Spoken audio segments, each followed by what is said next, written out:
오늘 우리에게 주시는 하나님의 말씀을 보겠습니다. 로마서 15장 30절로 33절이 되겠습니다. 다 같이 함께 봉독하겠습니다. 형제들아, 내가 우리 주 예수 그리스도와 성령의 사랑으로 말미암아 너희를 권하노니 너희 기도에 나와 힘을 같이하여 나를 위하여 하나님께 빌어 나로 유대에서 순종하지 아니하는 자들로부터 건짐을 받게 하고 또 예루살렘에 대하여 내가 섬기는 일을 성도들이 받을 만하게 하고 나로 하나님의 뜻을 따라 기쁨으로 너희에게 나아가 너희와 함께 편히 쉬게 하라. 평강의 하나님께서 너희 모든 사람과 함께 계실지어다. 아멘. 로마서 강의 188번째 시간이고 계속해서 기도에 대해서 함께 생각해 보고 있습니다. 오늘은 무엇을 기도할 것인가 그 두 번째 시간이 되겠습니다. 다들 잘 아시듯이 지금 파리 올림픽 기간이고 아마 오늘이 폐막식이라고 보여지는데 그 파리와 같은 시간대에 살고 있는 우리이기 때문에 사실 주요 종목들은 실시간으로 TV 중계를 통해서 아마 보셨을 거라고 생각을 합니다. 저는 특별히 그 트라이애슬론이라고 하죠. 그 철인 3종 경기, 그 특히 혼합 그 계주를 제가 봤는데 물론 실시간으로 보진 못했고 거기서 독일이 금메달을 따는 바람에 계속 그거를 보여주더라고요. 그래서 그걸 한번 봤는데 아주 감동적이었습니다. 거의 그 마지막 주자가 그 린더만인데, 그 프라우 린더만, 제가 이름을 잊어버리지 않는 게 그 독일 해설자가 계속 린더만 그래가지고 제가 이제 거의 알게 됐어요. 그러니까 계속 2, 3위로 달리다가 마지막 그 결승점 한 제가 알기로 한 200-300m 앞두고서 1등이 미국 선수였는데 그 추월을 하고서 그 결승점에 딱 1등으로 들어온 거예요. 그러니까 정말 와, 대역전극이죠. 제가 보면서 참 이게 스포츠가 주는 감동이구나라고 생각을 했습니다. 그래서인지는 몰라도 많은 현인들이 사실 이 운동 경기를 우리네 인생과 많이 이렇게 비유하여 설명하긴 하는데 대단히 설득력 있는 그런 설명이고 또한 성경도 사도 바울도 우리의 인생 믿음의 여정을 이제 운동 경기로 비유하기도 하지 않습니까? 물론 그 의미는 전혀 다른 거지만 어쨌든 뭐 차치하고 운동 경기가 곧 우리의 인생이라는 것은 사실 보편 인간적 관점에서 타당하다고 생각을 합니다.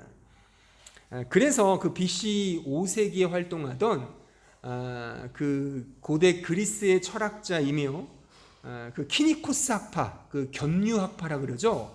그 학파를 대표하는 그 디오게네스라는 그 철학자가 이런 말을 했어요. 어떤 질문을 받았어요. 어떤 질문이냐면 이제 당신 나이가 많이 들었으니까 이제 좀 쉬세요. 쉬시는 게 은퇴하세요. 은퇴하는 게 어떠십니까? 라는 질문에 이 디오게네스가 이렇게 답을 했답니다. 내가 달리기를 하고 있는데 결승점에 다가가고 있는데 달리기를 멈출 수 있겠느냐? 라고 답을 했답니다. 지금 달리기를 하고 있는데 결승점이 지금 다가가고 있는데 달리기를 어떻게 멈출 수 있느냐라는 그런 대답이었죠. 그러니까 인생의 종착지를 결승점으로 본 겁니다. 그래서 죽을 때까지 최선을 다하여 질주하고 경주해야 된다. 뭐 그런 가르침인 것입니다. 이런 가르침을, 이런 글들, 이런 이야기를 들으면 보편 인간들은 저도 그렇고 막 불끈 손에 힘이 들고 막 용기와 자신감이 생기는 것은 아마 당연하다고 생각이 듭니다. 여러분은 어떠십니까? 그런데 이렇게 한번 생각을 해보죠. 돌려서 생각을 해보면 꼭 우리의 인생이 운동 경기여야 하는가? 우리의 인생에 목적이 없으면 안 되는가? 그리고 꼭 그 목적지는 결승점이어야 하는가? 그래서 그 결승점을 향해 질주하는 어떤 운동 경기에 참여하는 그런 선수여야 하는가? 좀 그냥 나는 나식대로 그냥 편안하게 그냥 살면 되지 않는가? 그런 생각 말입니다. 하지만 이러한 의문에도 불구하고 사실 우리 보편 인간은 거의 모두가 다 디오게네스적 사고를 갖고 있기 때문에 또 그 사고가 우리의 본성과 매우 흡사하게 들어맞기 때문에 즉 우리 인간 모두는 다 선악의 구조의 패러다임 속에 살고 있기 때문에 사실 디오게네스적 원리가 맞습니다.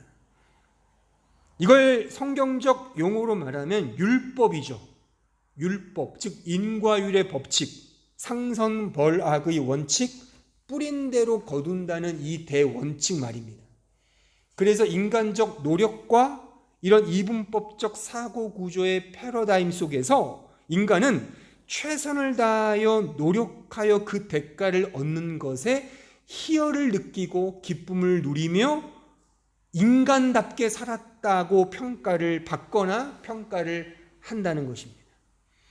이런 식의 율법적 사고, 즉 디오게네스적 사고방식은 아무리 전능하신 하나님을 말한다 해도 그 전능하신 하나님이 인간의 최소한의 행위와 노력, 수고 등에 이렇게 첨부되는 것으로서 그 전능성이 확보된다는 사실입니다.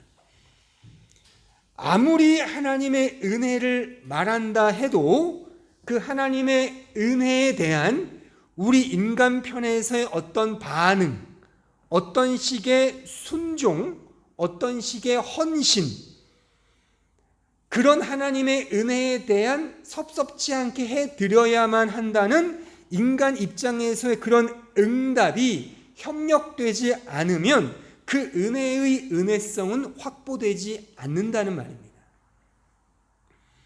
이런 식의 사고를 저는 디오게네스적 종교 원리라고 명명 붙인 겁니다. 그 고대 그리스 철학자의 그 사고가 아니 그 이전에 선악과를 먹은 아담적 사고가 우리 안에 본성적으로 내재되어 있다는 사실입니다. 그래서 우리 인생은 1등이 돼야 돼요. 올림픽 이번에 우리나라 금메달 13개 땄더라고요. 오늘까지 제가 보니까 정말 잘했어요.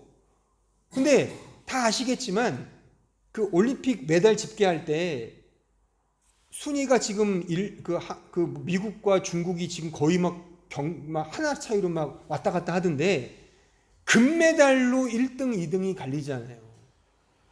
그러니까 은메달, 동메달도 중요하다고는 하지만 사실 금메달의 가치만큼은 평가를 못 받죠. 물론 어떤 집계는 전체 그 메달의 그 합계로 집계하는 그런 굉장히 그 의미 있는 집계도 제가 본 적이 있는데 하지만 금메달, 우리 모든 1등, 최고 이거를 우리 모두는 다 선호한단 말입니다. 이게 다 디오게네스적 사고방식의 결과 또한 율법적 사고방식의 결과라고 저는 진단을 내리는 겁니다. 이러한 원리로 지금 배우고 있는 기도를 한번 생각해 보면 우리의 기도가 얼마나 오해되고 있는지를 우리는 여실히 진단할 수가 있습니다. 우리가 생각하던 종전의 기도는 힘이 약한 부족한 인간이 힘센 어떤 신에게 열심으로 치성을 들여서 내가 원하는 것을 받아내는 어떤 창구로 기도를 상정하지 않습니까?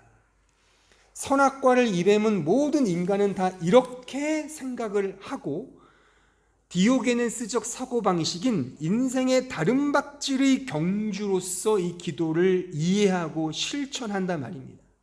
하지만 제가 이 기도라는 테마로 지금 몇 주간 설교하면서 거듭 강조하지만 기도는 지금 설명한 이런 식의 디오게네스적 사고 원리가 아니라 하나님의 은혜의 복을 받은 자가 어떤 의미에서 자연스럽게 흘러나오게 되는 그 고백, 이게 기도인 것입니다.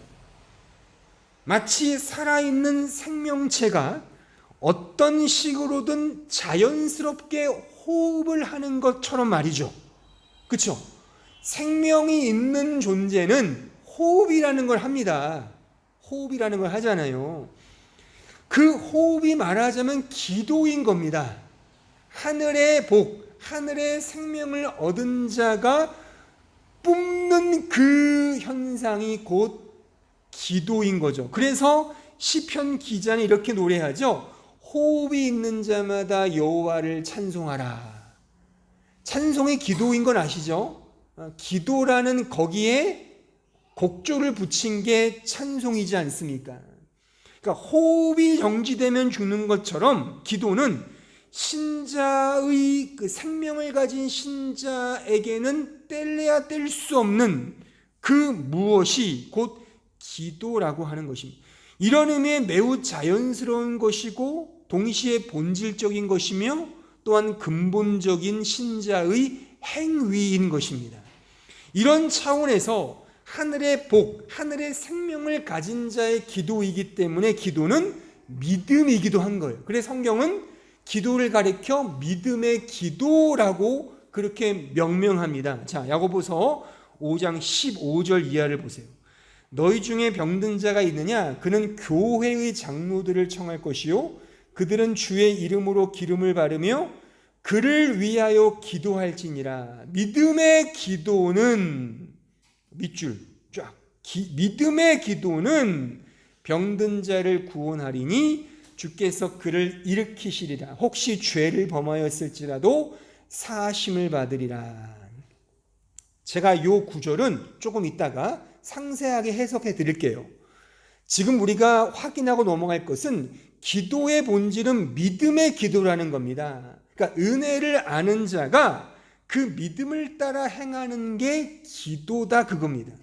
믿음의 기도이기 때문에 기도는 내 뜻을 관철시키는 차원이 아닌 하나님의 뜻을 믿음으로 받는 과정이며 그 시간인 겁니다.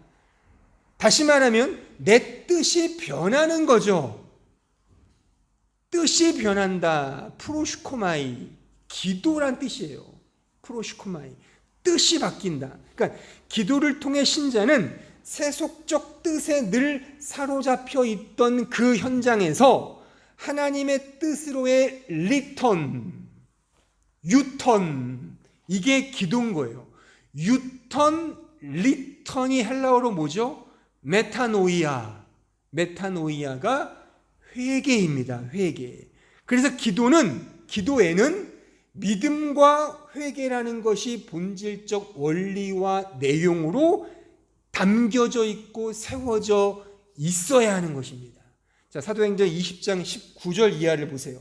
곧 모든 겸손과 눈물이며 유대인의 간계로 말미암아 당한 시험을 참고 주를 섬긴 것과 유익한 것은 무엇이든지 공중 앞에서나 각 집에서나 거리낌 없이 여러분에게 전하여 가르치고 유대인과 헬라인들에게 하나님께 대한 회개와 우리 주 예수 그리스도께 대한 믿음을 증거하는 것이라.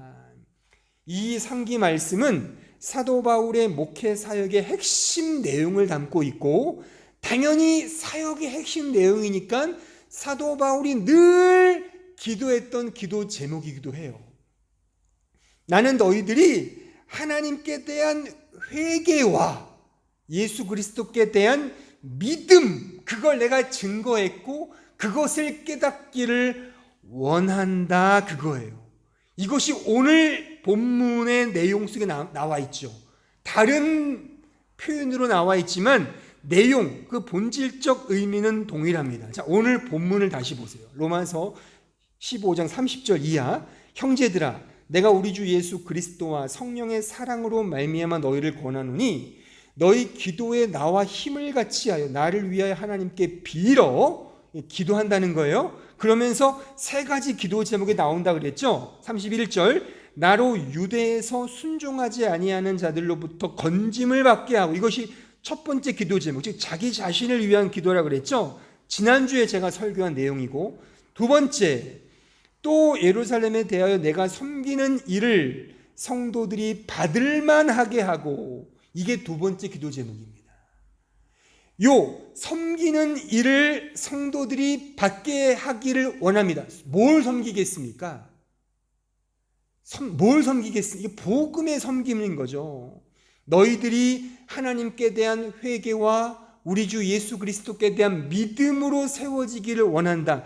그 복음, 예수 그리스도의 복음을 받기를 나는 원합니다. 그렇게 되게 해주세요가 두 번째 기도인 거예요. 타인을 위한 기도, 다른 사람들을 위한 기도인 거예요. 32절 이하는 이제 공동체를 위한 기도, 다음 주에 상세히 살필 내용인데, 그러니까 오늘 우리가 주목해 볼 것은 두 번째 기도 제목이잖아요. 예루살렘의 성도들이 정말 내가 전하는 그 복음을 다 받게 하여 주소서. 다시 말하면 예수 그리스도를 잘 믿게 해주세요. 하나님께 회개하며 돌이키며 그 복음, 예수님을 잘 믿는 신자들이 되게 해주세요가 두 번째 기도 제목이라 그겁니다. 그러니까 타인을 위한, 신자가 행할 타인을 위한 기도 제목의 유일함은 사실 이것밖에 없습니다.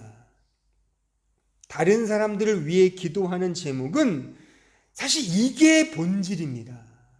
저 사람이, 저 영혼이, 저 친구가 정말 예수 잘 믿도록 주님 은혜를 베푸소서, 이거 말입니다. 그러니까 다른, 물론 다양한 기도 제목들을 우리는 구체적으로 할 수 있겠지만, 그러한 것들은 사실 음식으로 따지면 고명에 불과하고, 메인 메뉴는 바로 이 예수 그리스도의 복음, 이 복음을 잘 믿게 해주세요. 이 하나님의 사랑, 십자가 복음을 저 사람이 잘 깨닫게 해주세요. 이 기도를 타인을 위한 기도로 사도 바울이 하고 있다는 사실이고, 또한 성경 전체는 이 사실을 압도적으로 우리에게 확인시켜주고 있습니다. 그 부분을 오늘 우리가 성경의 다른 구절들을 통해 확인해 볼 겁니다.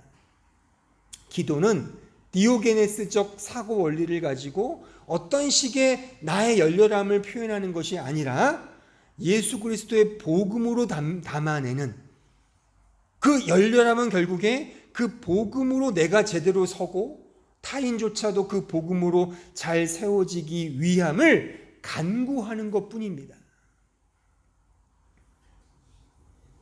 먼저 우리가 확인할 것은 오늘 본문을 기록한 사도 바울의 다른 서신서의 말씀을 한번 인용해 보겠습니다. 자, 에베소서 1장 15절 이하를 보세요. 지금 읽은 이 부분이 사실 사도 바울의 가장 중요한 타인을 위한 기도 제목, 그 교회에 속한 성도들을 위한 기도 제목이 아주 압도적으로 압축되어 있는 말씀입니다. 자, 15절 이하를 보겠습니다.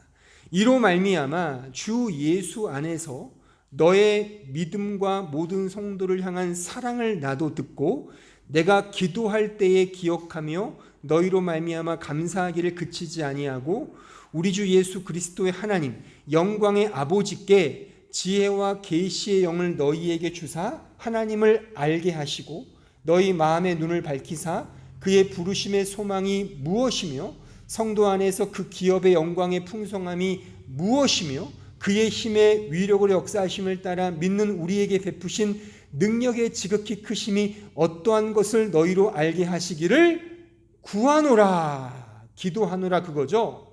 여기 보면 지금 사도 바울은 에베소 성도들을 위해 기도하고 있습니다. 그 기도 제목이 셋으로 나누어서 설명되고 있어요. 물론 이 세 가지 기도 제목은 사실 하나예요. 하나인데 그 첫 번째 기도 제목 17절이죠. 다시 17절을 보시면 하나님의 지혜와 계시의 영을 너희에게 주사 하나님을 알게 하게 해주시고 해요. 그러니까 성도들이 하나님을 더 알게 해주세요가 첫 번째 기도 제목. 이게 전부입니다, 사실. 요 하나님을 알게 해주세요, 복음을 더 알게 해주세요의 다양한 표현이 3번 등장하는 겁니다. 자, 18절. 어쨌든 두 번째 내용이 뭐냐면 18절. 하나님의 부르심의 소망이 무엇이며 그 영광의 풍성함이 무엇인지 알게 하소서가 두 번째. 이 역시 하나님의 아는 지식의 그 풍성함이겠죠. 세 번째는 19절. 하나님을 믿는 성도들에게 베푸신 그 능력, 이 능력이 뭐겠습니까? 로마서 1장에 의하면 복음의 능력이죠. 이 능력은 복음이에요. 하나님의 복음의 능력밖에 없습니다. 그 능력이 무엇인지를 알게 해 주십시오가 세 번째 기도 제목이란 말입니다. 결국 이 세 가지는 다 복음의 능력, 하나님의 그 복음, 하나님의 아는 지식, 그 믿음, 그 사랑을 더 알게 해주세요가 사도 바울이 행했던 타인을 위한, 성도들을 향한 기도 제목이었다는 사실입니다. 오늘 본문으로 말하면 예루살렘에 있는 성도들이 내가 섬기는, 내가 그 복음의 설교, 복음의 말씀, 그 복음의 섬김을 통해 잘 그 복음을 받게 제발 좀 그렇게 해 주십시오라고 기도하는 것과 일맥상통하고 있습니다. 그래서 지금 읽은 이 에베소서 이 말씀 다음 장에 보면 더 분명히 이렇게 또한 기도하고 있죠. 자, 에베소 3장 14절 이하를 보세요. 이러므로 내가 하늘과 땅에 있는 각 족속에게 이름을 주신 아버지 앞에 무릎을 꿇고 비노니, 기도한다는 거죠. 그의 영광의 풍성함을 따라 그의 성령으로 말미암아 너희 속사람을 능력으로 강건하게 하시오며 믿음으로 말미암아 그리스도께서 너희 마음에 계시게 하시옵고 너희가 그 사랑 가운데서 뿌리가 박히고 터가 굳어져서 능히 모든 성도와 함께 지식에 넘치는 그리스도의 사랑을 알고, 그 사랑이에요. 그 사랑의 너비와 길이와 높이와 깊이가 어떠함을 깨달아 하나님의 모든 충만하신 것으로 너희에게 충만하게 하시기를 기도합니다. 사도 바울의 기도의 제목, 특히 타인을 위한 기도 제목은 저 사람이, 저 영혼이, 저 형제 자매가, 저 성도가 하나님의 영광, 예수 그리스도, 그 복음, 그 믿음, 그 사랑으로 더 자라가도록 위한 기도였다 하는 사실을 우리는 확인할 수가 있습니다. 따라서 우리가 타인을 섬기면서 타인에게 줄 수 있는 최고의 선물이 기도라고 한다면 그 기도를 통해 줄 수 있는 최고의 선물은 바로 복음인 겁니다. 복음을 전하고 복음을 가르치고 복음을 증거하며 그 복음을 위해 기도하는 거야말로 그 영혼, 타인, 가족이 됐든 형제가 됐든 친지가 됐든 이웃이 됐든 같은 동료가 됐든 간에 그들에게 줄 수 있는 최고의 사랑과 최고의 관계는 바로 예수 그리스도의 그 복음이다, 그겁니다. 요새 우리의 인생을 가리켜 100세 인생이라고 하지 않습니까? 그렇죠? 그러니까 충분히 오래 살기 때문에 우리 인생을 100세 인생이라고 하는 것 같습니다. 근데 가만히 놓고 보면 참 인생이 긴 것 같지만 100년밖에는 못 산다는 겁니다. 기껏해야. 지금 여기 계신 여러분들 중에 50년 뒤에 이곳에 계실 분은 아마 없을 거라고 생각을 하는데, 저는 분명히 없어요. 저는 50년 뒤에. 여기 지금 30대 되신 분들은 아마 저랑 같이 가시지 않을까 싶고, 하지만 20대는 조금 몸 관리하면 조금 더 살지 모르지만, 하지만 다 도찐 개찐이에요. 기껏해야 100년입니다. 그럼 보세요. 우리가 늘 거의 구구단처럼 외우듯이 회자하는 그런 말들 있잖아요. 영원한 사랑, 영원한 우정, 뭐 영원한 가정, 뭐 영원한 뭐 관계, 그 영혼이라는 말이 무색할 정도로 100년 이후에 그 관계는 깨집니다. 아무리 뭐 나는 당신 없으면 못 살아요 해도 100년 뒤까지, 아니 사랑하는 이가 죽었는데 그럼 같이 가야죠. 그럴 사람 어디 있어요. 이 세상에서 말하는 사랑은 기껏해야 100년입니다. 아주 맥심으로 잡아봤자 그 영혼이라는 말 자체가 무색해지죠. 그만큼 우리 인간은 매우 유한하고 이 세상에서 유약한 존재로 살아가는 것에 불과합니다. 그런데 성경은 우리가 영원히 산다고 말씀을 해요. 이건 이렇게 말할 수 있죠. 눈에 보이는 이 세상이 아닌 눈에 보이지 않지만 정말 있고 진짜 본질인 그 영원한 나라에서 영원히 산다는 것을 의미한단 말입니다. 따라서 신자는 영원히 사는 존재예요. 근데 보세요. 이 세상에서의 100년과 하나님 나라에서의 영원과 한번 이거를 비교해 보세요. 영원과 100년, 그 영원과 100년 사이를 가늠짓는 그 기준과 근거는 뭡니까?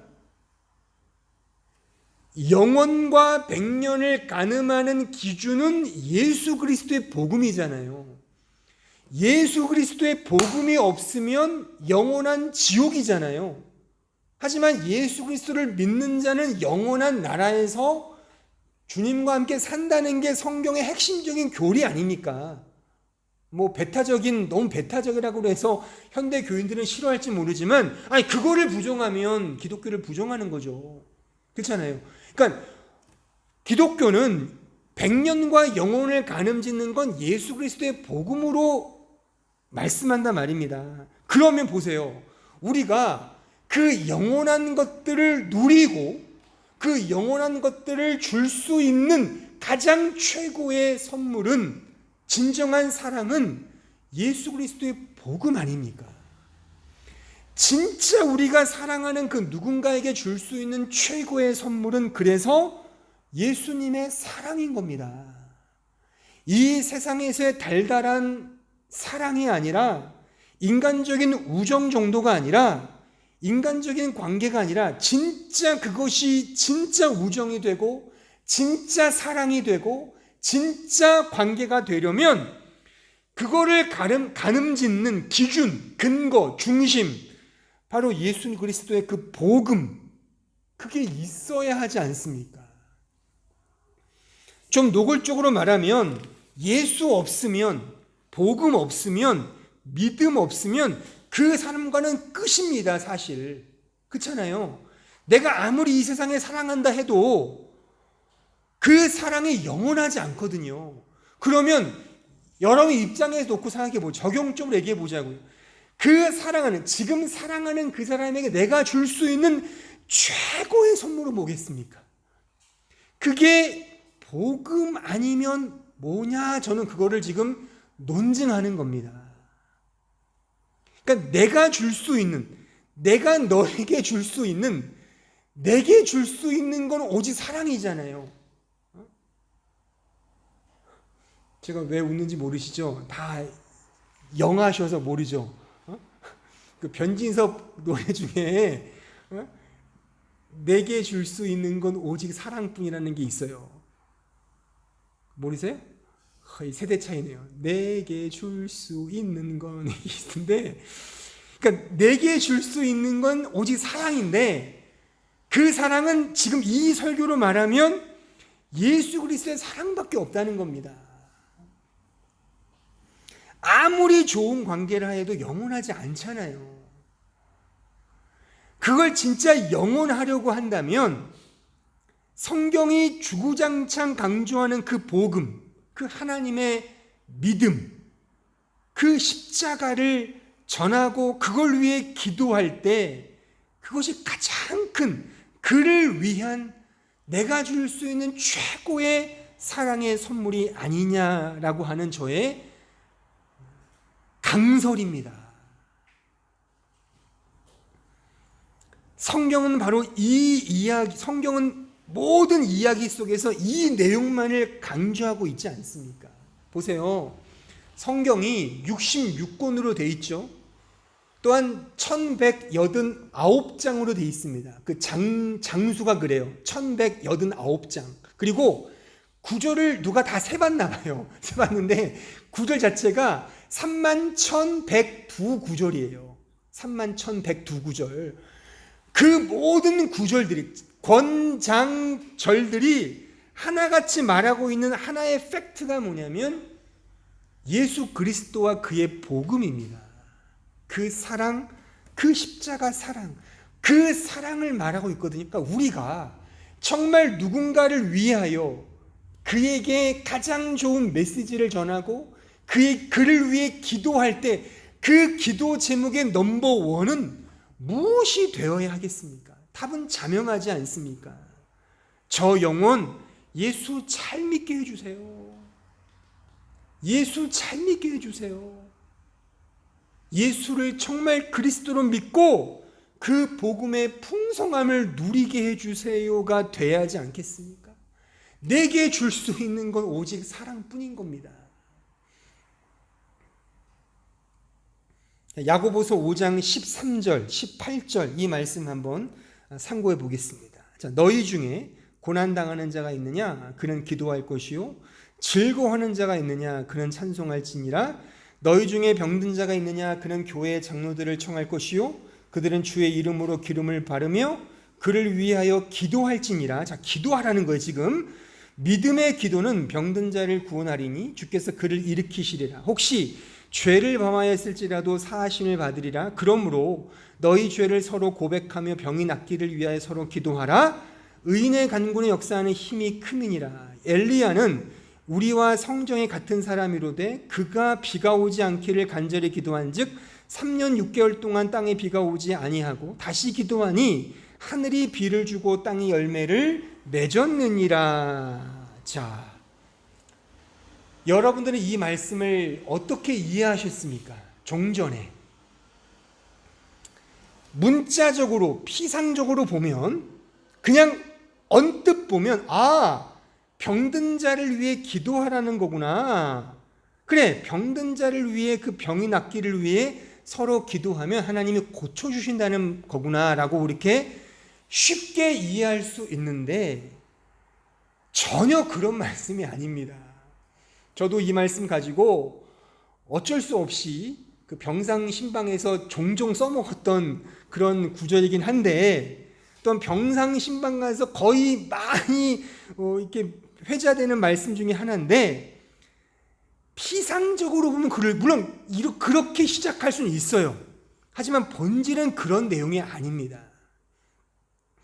지금 기도 열심히 해서 건강해지자 그 말씀이 아니라 야고보서의 이 말씀은 지금 믿음이라는 이 테마를 가지고 전체가 꿰뚫고 있어요. 자, 야고보서 1장 2절을 보세요. 그 첫 번째 부분을 보세요. 내 형제들아 너희가 여러 가지 시험을 당하거든 온전히 기쁘게 여기라. 이는 너희 믿음의 시련이 인내를 만들어내는 줄 너희가 알미라.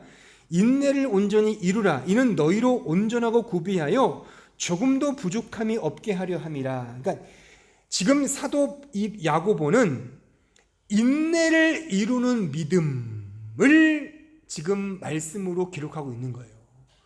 인내를 이루는 믿음이기 때문에 그냥 말뿐인 믿음은 아니다. 그래서 행위가 있는 믿음, 인내를 이루는 믿음이 진짜 믿음이라고 그가 강조한 거예요.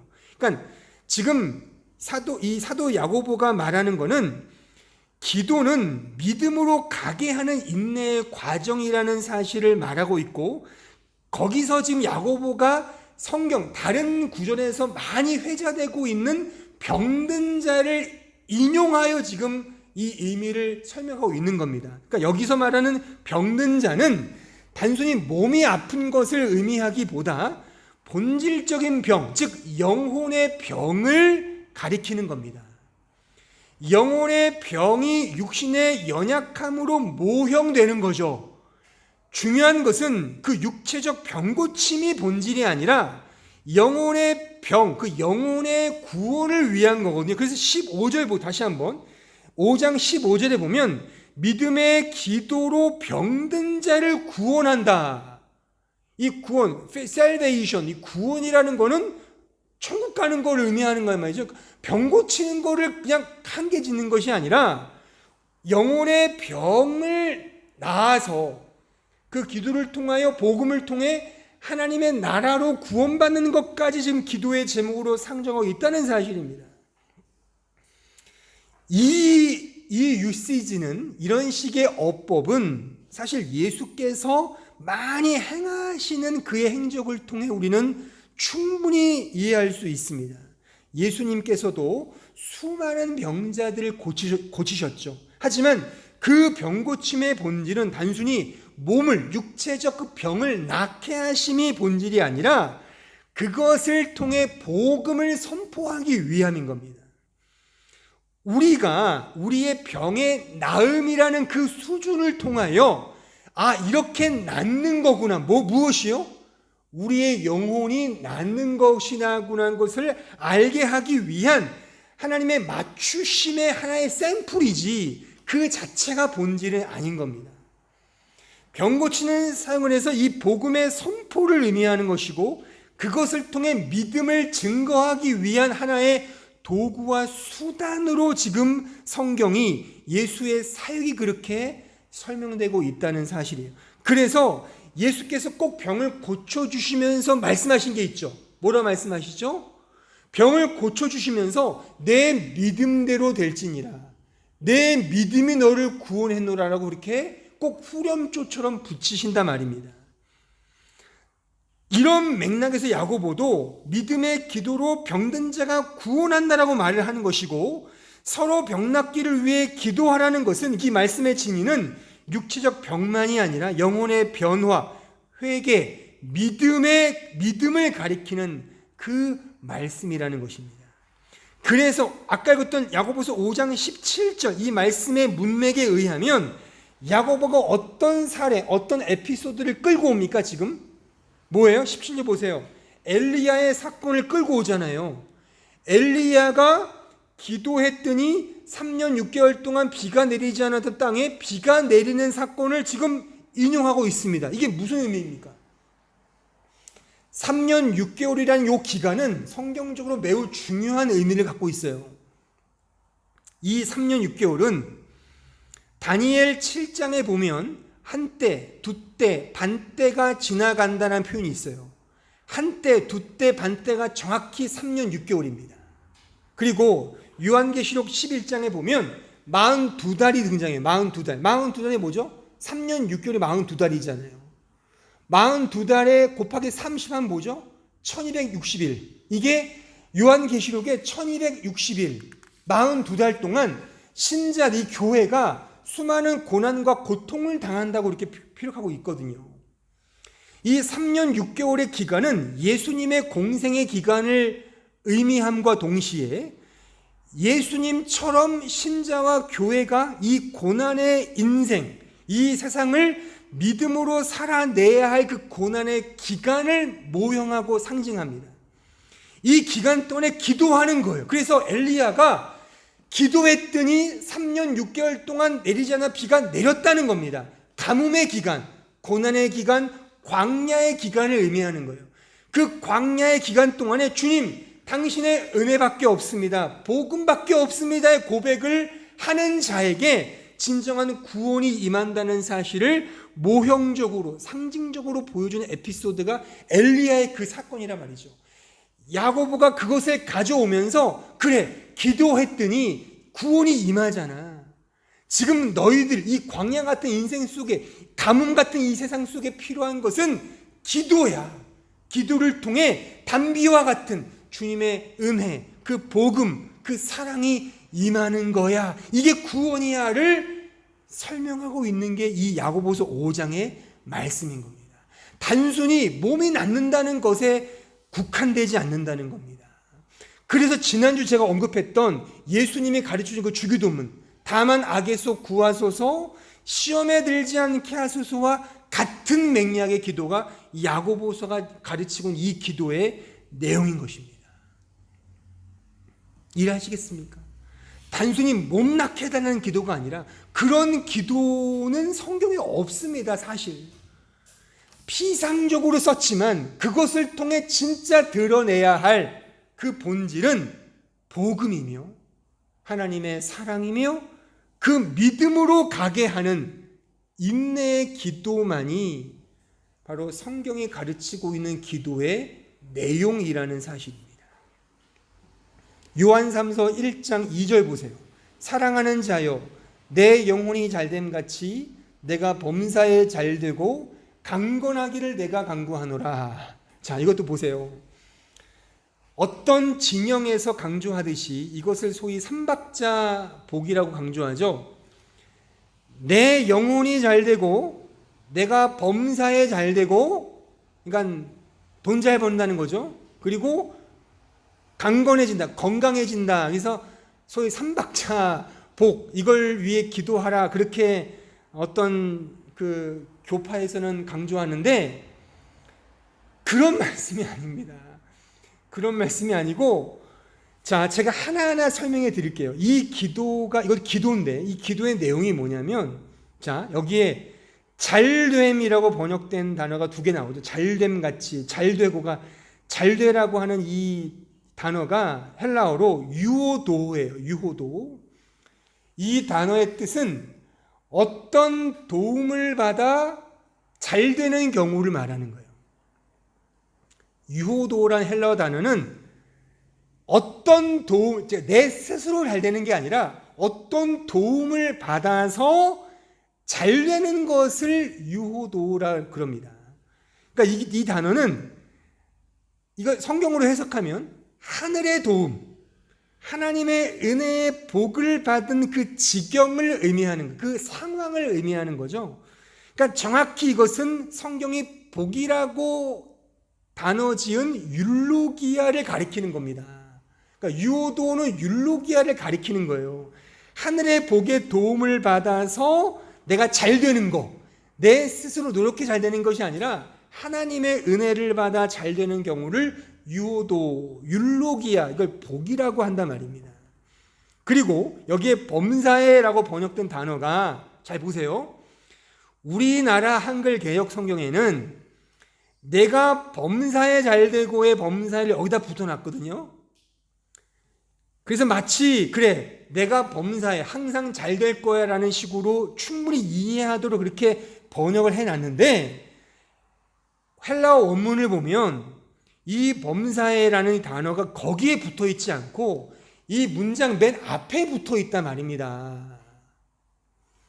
그러니까 이거는 이렇게 되는 거예요. 내가 범사에 잘 되고가 아니라 모든 경우들에서 범사에 나는 기도한다, 이거가 되는 거예요. 뜻이 달라지는 겁니다. 전제로 해석하면 내가 범사에 잘 되가 되면, 아, 내가 항상 복 받는구나로 해석할 기미가 있는데, 그게 아니라 나는 항상 범사의 모든 경우들에서 난 너희를 위해 기도한다가 된다면, 사도 요한의 기도의 내용을 담고 있는 것으로 붙어 있는 것이지 이런 맥락이 아닌 겁니다. 그리고 내 영혼이 잘됨 같이, 가치로 번역된 헬라어 단어가 카토스인데, 이 카토스는 as, like, 뭐뭐 같이도 물론 뜻이 있지만 그것보다는 어떤 뜻이 있냐면 더 주된 뜻이 according to the manner예요. according to, 이게 뭐예요? according to, 뭐뭐에 따르면, 뭐뭐에 근거하면. 그러면 이렇게 되는 거죠. 그러니까 그 양식에 따르면 그것에 근거하여가 된단 말이죠. 그러니까 내가 하늘의 그 복을 받은 걸 근거하여가 된단 말입니다. 그거에 따라서. 그리고 강건하기, 강건으로 번역된 그 휘기아이노란 단어는, 휘기아이노가 헬라어인데 이 단어는 단순히 몸의 건강을 가리키기보다 uncorrupt 혹은 incorrupt, 그러니까 부패함이 없는 상태, 또는 to be sound, to be pure, 그러니까 순전하고 완전한 상태를 의미하는 단어란 말입니다. 휘기아이노. 그러니까 휘기아이노에서 그 독일어 단어 휘기네가 나온 거예요. 휘기네가 뭐죠? 뭐 보건, 위생 이런 청결 뜻이잖아요. 휘기네. 그 하이진 영어로. 그러니까 그 휘기네라는 뜻도 그냥 개인적인 건강보다는 좀 전체 보편적인 보건이나 복지, 청결, 위생을 뜻하는 단어잖아요. 그러니까 이 헬라어의 휘기아이노는 좀 더 순전하고 순수한 질서, 완전함을 추구하는 상황과 상태를 의미하는 단어다 말입니다. 자, 그러면 지금 제가 설명한 이 모든 것들을 종합하여 헬라어 표현 그대로 제가 직역을 해드리면 이렇게 되는 거예요. 자, 한번 들어보세요. 사랑하는 자여, 모든 경우들에 관하여 나는 기도하는데, 범사에 나는 기도하는데, 즉 너의 영혼이 하늘의 도움을 받아 잘 되는 것을 근거하여 내가 하늘의 도움을 받아 더욱더 잘 되고 더 그 복을 누리고 부패함 없이 더욱 순전하고 완전해지기를 나는 기도한다. 이게 되는 거예요. 단순히 그냥 내 영혼이 잘 된 것처럼 내가 예수 믿으면 영혼 잘 되면 이제 돈도 많이 벌고 행복해지고 건강 이런 얘기가 아니라 하늘의 복을 받은 그 은혜를 아는 자가 그것을 근거하여 그것을 토대로 그것에 따라서 그 은혜를 받은 것에 따라서 그 도움을 더 누리고 그거에 따라서 부패함 없이 더욱더 순전하고 완전 이게 뭐겠어요? 거룩해지는 거죠. 거룩해지기를 나는 기도한다. 그러니까 이것은 기복적 기도문이 아니라 복음 되신 예수 그리스도와 그 말씀, 그 진리를 추구하는 것을 간구하는 기도 제목이란 말입니다. 그러니까 사도 요한이 이 말씀 이후에 바로 다음 절에 뭐라고 기록하고 있습니까? 3절 보세요. 요한 3서 1장 3절. 형제들이 와서 내게 있는 진리를 증언하되 내가 진리 안에서 행한다 하니 내가 심히 기쁘노라. 내가 내 자녀들이 성도들이 진리 안에서 행한다 함을 듣는 것보다 더 기쁜 일이 없도다. 이렇게 나오잖아요. 진리, 알레떼, 예수죠. 예수의 말씀 그 복음 안에 사는 것만큼 나는 기쁜 게 없어. 문맥이 일맥상통하지 않습니까? 아니 삼박자 복음으로 이해한다고 치자고요. 그래요. 이 말씀 2절을. 그러면 3절과 4절이 어떻게 이해가 되냐고요. 너 몸 건강해져야 돼, 돈 많이 벌어야 돼 라고 해서 그 다음에 진리를 추구하는 것만큼 나 기쁜 게 없어. 이게 생뚱맞잖아요. 그러니까 이 성경을 그렇게 보고 싶으면 그렇게 보는 거죠. 보고 싶은 대로 보는 거죠. 그래서 그러니까 이걸 번역한 사람 제가 찾아보진 않았지만 내가 범사에 여기에 붙어 있지 않습니다. 근데 여기에 붙어서 꼭 잘 되는 거를 바라는 식으로 이렇게 써놓은 거죠. 그런 말씀이 아닙니다. 여러분들 오늘 그러니까 제가 지금 두 군데를 대표적인 그러니까 제가 이 외에 너무나 많은데 많이들 소위 디오게네스적으로 오해하는 내가 열심히 기도해서 병 낫기를 바라거나 열심히 기도해서 행복해지거나 범사에 더 뭔가를 복받는 것으로 그런 게 아니라는 것을 제가 논증하고자 대표적인 이 구절들을 제가 인용해 온 겁니다. 그리고 이 말씀들이 다 뭐로 해석되는 거예요? 결국에는 다 예수 그리스도와 그의 복음으로 해석되지 않습니까? 하늘의 복을 더 누리고 그 하늘의 복 안에서 진정한 거룩, 그 영광을 추구하는 거기에 진정한 우리의 강건함이 있는 그러니까 몸의 건강함 정도가 아니라 영혼의 강건함을 위하여 기도하는 것. 이것이 바로 성경이 말하는 형제를 위한, 성도를 위한, 타인을 위한 기도의 내용인 것입니다. 무엇을 위해 기도하느냐? 이것을 위해 기도하는 것. 여러분들의 가족을 위해서, 친지들을 위해서, 친구들을 위해서, 사랑하는 누군가를 위해 기도할 때 저는 이 기도가 본질이라고 지금 역설하는 겁니다. 이 기도가 빠지면 도대체 뭐를 가장 큰 선물로 주시려고 하는 겁니까? 그냥 좋은 대학 가면 다인 거예요? 좋은 직장 취직하면 다인 겁니까? 그냥 잘 먹고 잘 살면 다인 겁니까? 물론 그게 필요 없다는 건 아닙니다. 중요합니다. 중요해요, 정말. 하지만 그것이 결국에 가게 하는 방향이 무엇인지를 제가 설명하는 거잖아요. 그것조차도 결국 합력하여 선을 이루는 그 복음으로 가게 될 때 그 기도가 진짜 이 성경에 부합된 기도 제목이 되는 거라 그겁니다. 어려움 당한 사람, 힘든 사람에게 그렇게 기도해 줄 수 있어요. 거기 맞춰서 충분히 기도해야 합니다. 하지만 우리 마음속에 더 본질을 품고 더 중요한 것이 이거라는 사실을 알고 정말 예수 잘 믿고 복음 잘 믿고 그 하나님의 뜻대로 살아가는 그 복음의 삶, 그것을 위해 우리가 기도하는 것이야말로 내가 줄 수 있는 최고의 선물이 아닌가. 그걸 제가 지금 설명하는 것입니다. 이러한 기도 제목은 끝으로 사도 베드로의 이 말씀의 맥락에서도 고스란히 우리는 찾아볼 수가 있습니다. 베드로전서 5장 9절 보세요. 베드로의 고백이며 베드로의 소망이며 베드로의 기도 제목이에요. 이것이 너희는 믿음을 굳건하게 하여 그를 대적하라. 이는 세상에 있는 너희 형제들도 동일한 고난을 당하는 줄을 알미라. 모든 은혜의 하나님 곧 그리스도 안에서 너희를 부르사 자기의 영원한 영광에 들어가게 하신 이가 잠깐 고난을 당한 너희를 친히 온전하게 하시며 굳건하게 하시며 강하게 하시며 털을 견고하게 하시리라. 권능이 세세 무궁하도록 그에게 있을지어다. 아멘. 굳건하게 하시고 강하게 하시고 털을 견고하게 하시고, 이게 휘기야이노지. 휘기야이노. 더 완전하고 순전하게 그 복음 안에서 더 그렇게 살기를, 그 은혜 안에서 이 고난당하는 이 인생 속에 3년 6개월 42달 1260일 이러한 이 광야 같은 인생을 살면서 이 기도를 통해 엘리야의 기도가 이 3년 6개월 동안 이루어진 이 감 같은 이 세상 속에 진정한 해갈의 비를 내리게 했듯이 그 우리의 기도를 통해 다시 은혜가 내린다라고 하는 사실을 지금 말씀하고 있는 내용인 것입니다. 그러기에 우리 사랑하는 성도 여러분, 우리가 기도할 것은 이것밖에 없습니다.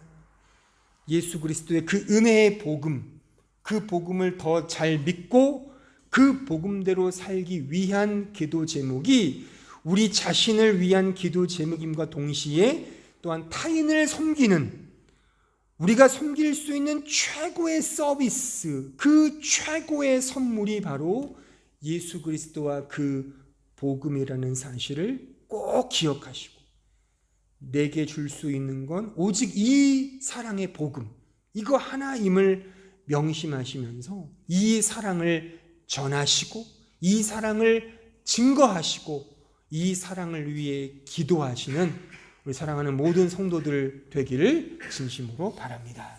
기도하겠습니다.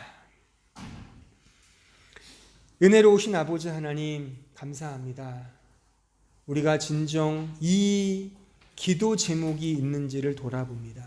하나님, 오늘 말씀을 통해 확인했사오니 이제 우리가 타인에게 줄 수 있는 가장 최고의 선물, 최고의 서비스는 이 예수 그리스도의 복음과 그의 사랑 외에 없음을 꼭 마음에 새기며 그 사랑을 전하고 그 사랑을 증거하며 그 사랑을 위해 기도하는 저희들 될 수 있도록 주님 붙잡아 주시고 인도하여 주옵소서. 또한 동시에 기도합니다. 우리 한마음교회 모든 성도들 예수 그리스도의 복음 안에 더 자라가며 그 복음을 더 풍성히 누리는 우리 주의 종들, 참된 신자들이 될 수 있도록 주님 축복해 주시고 인도하여 주옵소서.